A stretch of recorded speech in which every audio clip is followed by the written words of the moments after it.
I have to say I'm really nervous about the time, but so I'm going to just start. These are images from an article I loved in Slate magazine in 2014. I don't know if you saw it. It's photographs by Gabriel Gamberti, and he's showing children from around the world with their favorite toys.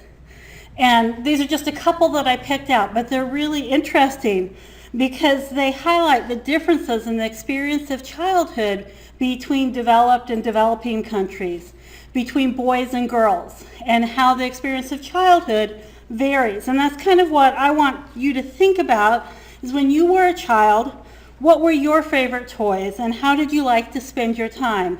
And we're going to build on that a little bit today. Whoops. I'm advancing too fast. Current research shows that informal or out-of-school time experiences are critical in understanding how people succeed in STEM-related careers. And out-of-school experiences may be more crucial than in-school experiences. So one of the reasons for this is that we've worked really hard over the past 15 years to bring in-school experiences between boys and girls to be more similar, to try to give girls and boys more equal voices in the classroom. I don't think we've accomplished it yet, but we've made a lot of progress. But we haven't seen a lot of changes in the field down the pipeline, so to speak.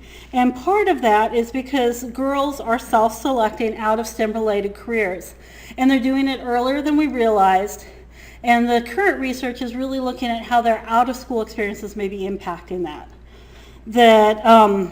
It is important to support young children in developing a STEM identity to think of themselves as someone who does science and contributes to science, who solves challenges in engineering, and that this is different than being someone who learns about science or engineering or math.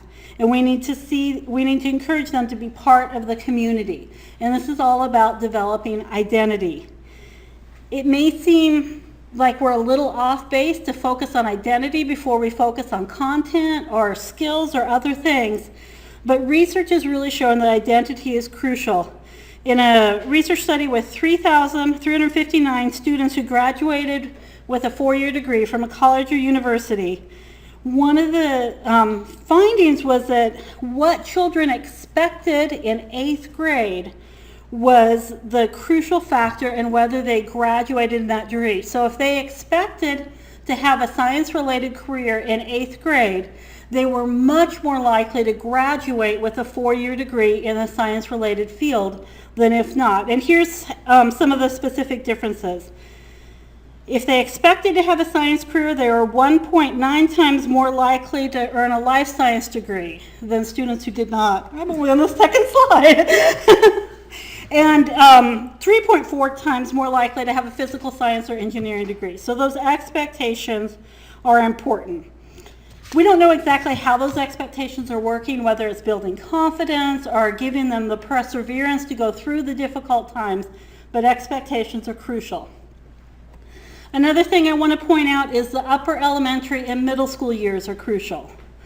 In 4th grade, and it varies a little bit from research study, 46 to 61% of students enjoy doing science.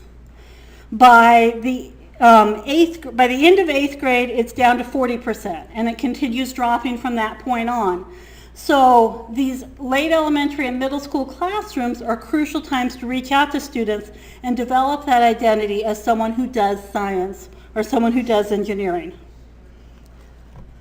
I am advocating for after-school programs as an opportunity for you to reach out to audiences that tend to be underrepresented in STEM.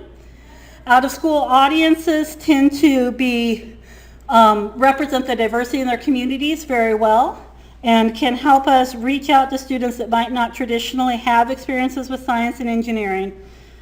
And it's a great place for kids to develop identity. That's a lot of what's happening in after-school programs. I was going to talk about the egg drop challenge as an example of an activity we might do and how it leads to developing a STEM identity. But instead, I'm going to tell you that I have more information. I have some brochures over here about Click to Science. I'd be happy to talk with you more about what we do at Click to Science.